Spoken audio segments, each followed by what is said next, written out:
Në këtë edicion do të ndiqni. Gjendja në rrugën Shote Galica pas vërshimeve.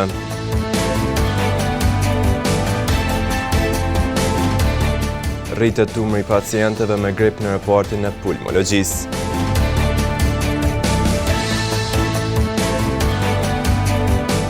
Deponi ilegale në rrugën Besim Bishtazhini. Përshëndetje, po fillojmë edicionin qendror të lajmeve këtu në televizionin Syri. Rruga Shote Galica ishte një nga lagjet e qytetit e cila u përmbët nga vërshimet e ditës së martë. Familjet e dëmtuara vazhdojnë të jenë të sistemuar në një tjetër lokacion, ndërkohë nga shtëpitë e përmbytura uji vetë është larguar, por familjarët ende nuk janë kthyer. Kjo është gjendja pra në Shote Galica, ku ditë më parë shiu i kishte përmbytur disa shtëpi, ndërsa nga ai moment disa familje janë evakuar. Para disa ditësh, rruga Shote Galica u përball me përmbytje të mëdha si pasojë rreshjeve dhe vërshimeve të shumta, duke shkaktuar shqetësim dhe dëm për banorët e kësaj zone. Uji depërtoi në disa shtëpi, ndërsa për sigurinë e tyre, disa familje u detyruan të evakuoheshin përkohësisht. Sot gjendja paraqitet krejtësisht ndryshe. Uji është tërhequr dhe situata është stabilizuar. Aktualisht banorët ende po vazhdojnë të qëndrojnë në vendet ku janë strehuar përkohësisht dhe lagja për momentin nuk ka banor. Ata pritet të kthehen sapo të përmirësohen kushtet për jetesë.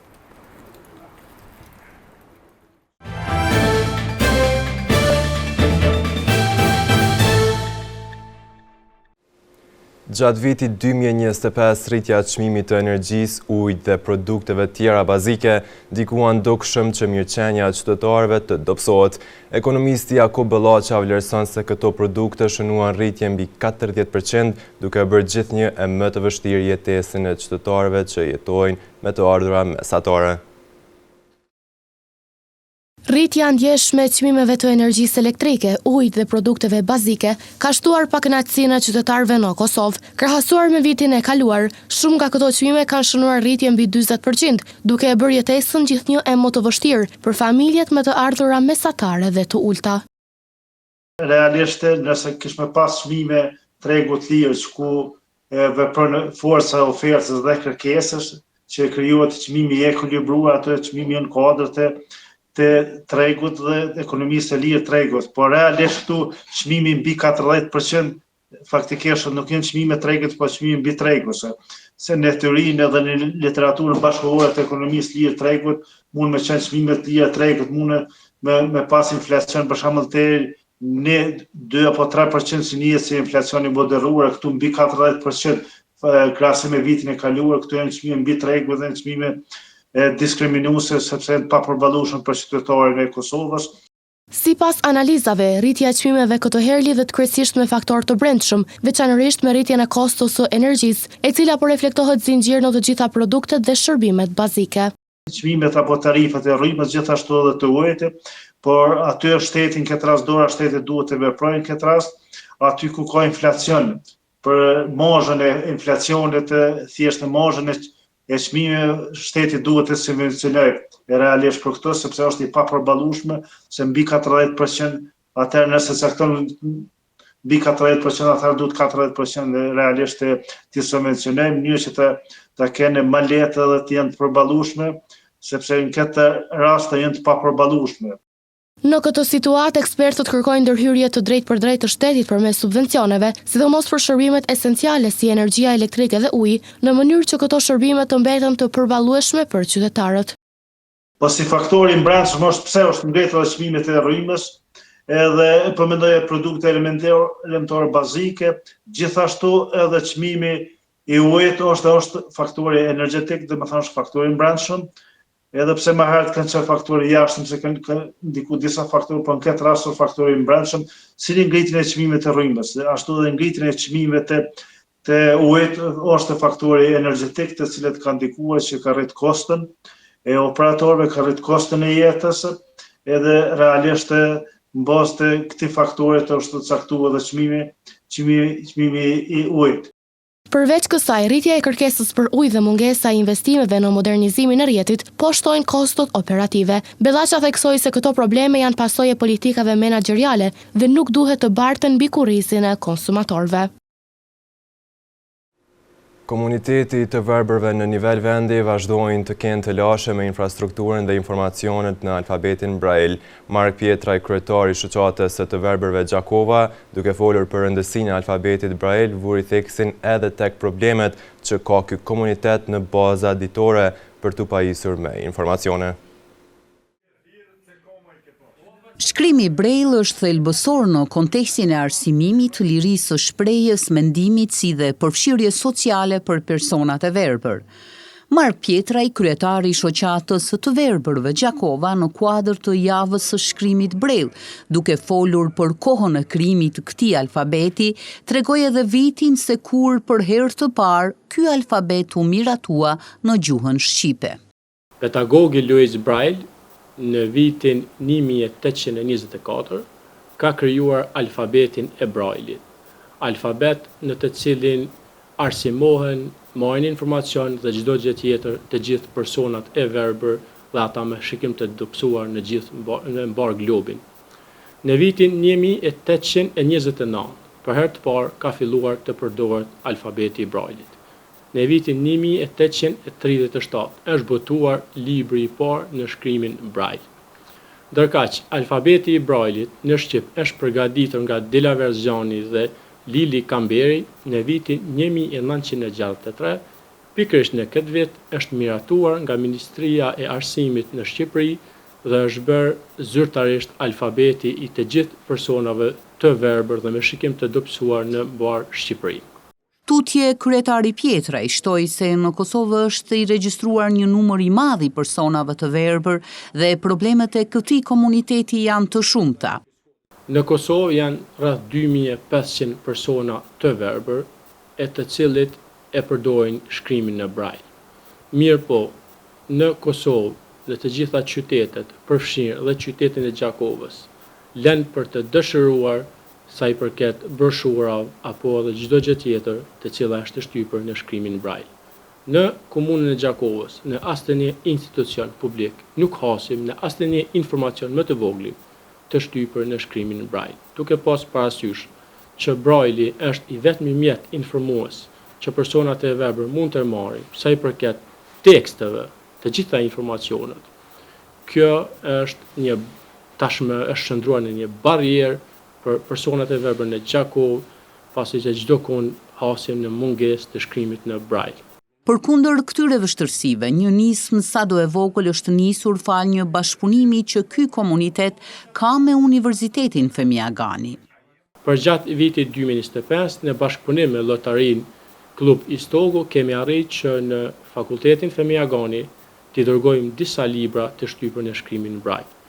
Por me të vërtet lënë për të dëshiruar Ministria e Arsimit që nuk e zbaton ligjin e personave të verbër, konkretisht në 90, i cili sqaron që Ministria duhet ju siguroj literaturë në shkrimin Braille përfshirë edhe studentëve të verbër.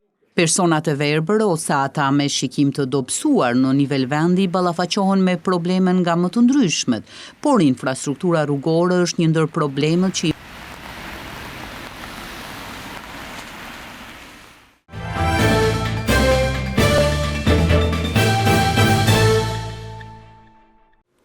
Kërkesat për dorim vullnetar të gjakut janë të vazhdueshme. Kjo pasi edhe kërkesat e pacientëve të hospitalizuar ndryshojnë nga dita në ditë. Doktoresha transfuziologe Dafina Nikol Bibaj thot se secila dozë e dhuruar vullnetarisht është një mundësi e mirë për të shpëtuar një jetë që ka nevojë. Në qendrën e transfuzionit të gjakut në Gjakov, qytetarët vazhdojnë rregullisht të dhurojnë gjak. Specialistja e transfuzionit të gjakut, doktoresha Dafina Nikol Bibaj, tha se çdo ditë qytetarë dhe vullnetar kryejnë këtë akt human, duke dhuruar gjak për ata që kanë nevojë.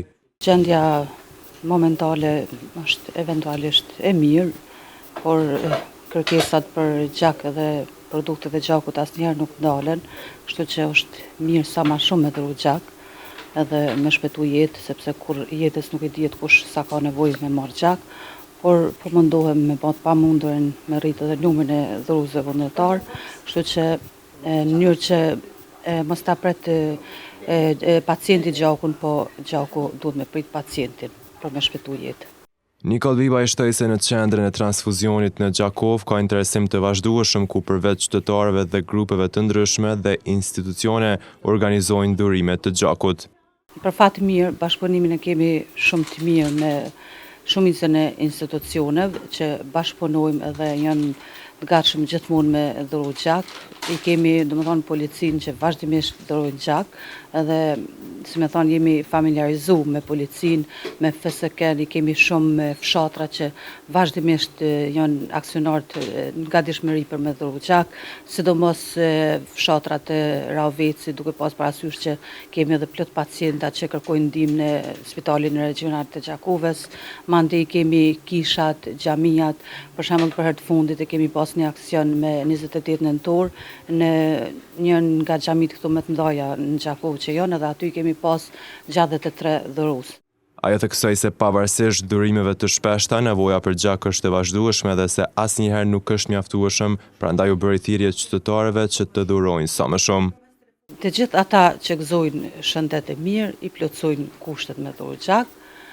Domethënë i kemi disa principe, për shembull është mosha, kush mundet me dhuru gjak, mosha 18 deri 65 vjet, mandej të gjithë ata që nuk përdorin ndonjë terapi, domethënë që s'kan probleme me smundje kronike, tek femrat përjashtohen, për shembull ato femrat që janë me cikël menstrual ose është gratë shtatzana, gratë gjithënse, ato normalisht duhet me kalu një kohë, një periudhë, mandej edhe ato i plotësojnë kushtet me dhuru gjak.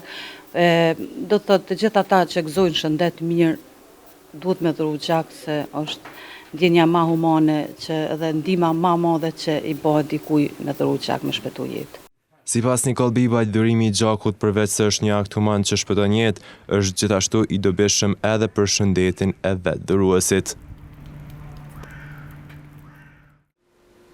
Mbetemi tek shëndetësia dhe sjellim një tjetër kronik. Janari ka filluar me një fluks pacientësh të cilët frekuentojnë repartin e pulmologjisë si rezultat të simptomave tjera që kanë të bëjnë edhe me gripin sezonal. Doktoresha pulmologe Vlera Pitaçi tha se përveç gripit sezonal, aktiv vazhdon të jetë edhe COVID-19, i cili ka pësuar mutacione dhe ka prekur një numër të konsiderueshëm pacientësh.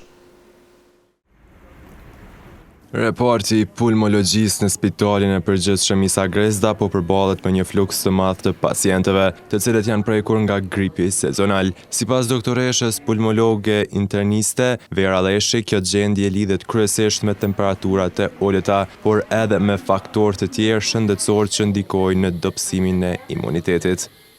Me fillimin e rënjes e temperaturave, kemi shumë pacientë që janë me gjendje gripoze, me gjendje virale, duke janë nisur nga influenza edhe viroza tjera, para influenza, virusi sincicial i mushkrive, adenovirusi, koronavirusi, po ka edhe forma të COVID-19, koronavirusit të modifikuara. Doktoresha Leshi thekson se përveç gripit sezonal, aktiv vazhdon të jetë edhe COVID-19, i cili ka pësuar mutacione dhe ka prekur një numër të konsiderueshëm personash. COVID-19 nuk është në formën si që ka qenë, ka pësu një mutacion, është ma i letë, simptomat i ka të njëjta si çdo grip tjetër, por që edhe gripna tjerë, e dim edhe në bazë përvojës edhe me vite më radhë, gripna tjerë kanë ditë me shkaktu, për shkak të një rëmje të imunitetit, kanë ditë me shkaktu edhe ndezjet mushnive, që këtu në repart kemi shumë raste me ndezjet mushnive, sidomos të pacientat me imunitet dopt, pacientat e moshuar dhe ata si që ka me parë që nuk janë të vaksinuar. Sipas saj, simptomat janë të ngjashme me ato të gripit, por në shumicën e rasteve sëmundja prek mushkërit duke shkaktuar vështirësi në frymarrje, koll të vazhdueshëm dhe lodhje të mëdha. 2-3 javëshin e fundit kemi shumë pacient me gjendje virale, të cilat shkojnë me simptomatologji të ndryshme, prej me të letave deri tek ato me të rëndat. Format fillojnë në mënyrë akute të gripi, me ethe, me temperaturë, me dhimbje koke, me dhimbje nyjesh, me zënje ose shkuarje hundësh, barkqitje, vjellje, por ka dhe format e lehta që kalohen vetëm me një rruf ose shkuarje hundësh, një dhimbje fytje dhe temperatura subfebrile që shkojnë deri në 38 gradë Celsius, po janë forma shumë të lehta. Pulmologja Vera Leshi u bën apel të gjithë qytetarëve që në rast të paraqitjes së simptomeve të paraqiten sa më herët tek mjeku, me qëllim të diagnostifikimit dhe trajtimit në kohë, si masë preventive për shmangjen e komplikimeve më serioze. Një hapësirë publike në rrugën Besim Bishtazhini brenda pak kohësh është shndruar në një depone ilegale të mbeturinave fal pakujdesisë të disa banorëve të pakujdesshëm që jetojnë në atë zonë, por gjithsesi edhe tek banorë tjerë të cilët jetojnë për skaj kësaj lagjeje. Në rrugën Besim Bishtazhini, kjo hapësirë është shndruar në një deponi ilegale të mbeturinave. Në këtë vend janë grumbulluar mbeturina të llojeve të ndryshme, duke krijuar ndotje të madhe dhe shqetësim për banorët që jetojnë përreth. Ata shprehen se kjo gjendje nuk është as pak e mirë për shëndetin dhe jetën e tyre të përditshme, pasi përveç ndotjes vizuale, mbeturinat po shkaktojnë edhe erëra të pakëndshme dhe rrezik për përhapjen të infeksioneve. Sipas banorëve, mbeturinat nuk hidhen vetëm nga ata që jetojnë në këtë zonë, por edhe nga banorë të lagjeve të tjera, të cilët këtë vende kanë shndruar në një pikë për hedhjen e mbeturinave. Kjo situatë sipas tyre po vazhdon prej kohësh pa asnjë ndërhyrje konkrete nga institucionet përgjegjëse. Banorët apelojnë tek institucionet komunale që të reagojnë sa më shpejt, të pastrojnë këtë hapësirë, të vendosin masa parandaluese dhe të xhobisin personat e papërgjegjshëm që po ndothin ambientin. Ata kërkojnë zgjidhje të qëndrueshme në mënyrë që kjo zonë të mos shndrohet sërish në deponi ilegale dhe të sigurohet një mjedis më i pastër dhe më i shëndetshëm për të gjithë. Në vazhdim të ndjekim parashikimin e motit.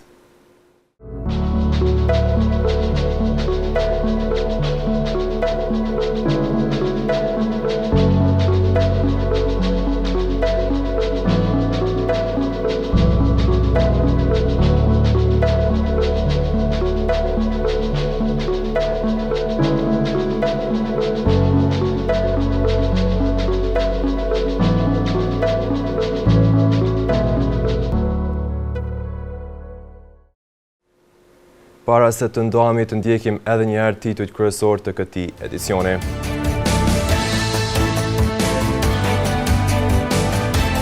Gjendja në rrugën Shote Galica pas vërshimeve.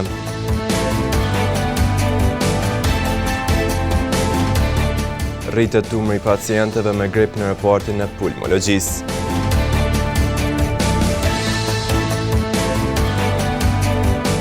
Deponi ilegale në rrugën Besim Bishtazhini. Këtu merr fund ky edicion qendror i lajmeve. Ju mund të vazhdoni të na ndjeni në televizionin Syri si dhe në rrjetet tona sociale. Mirupafshim.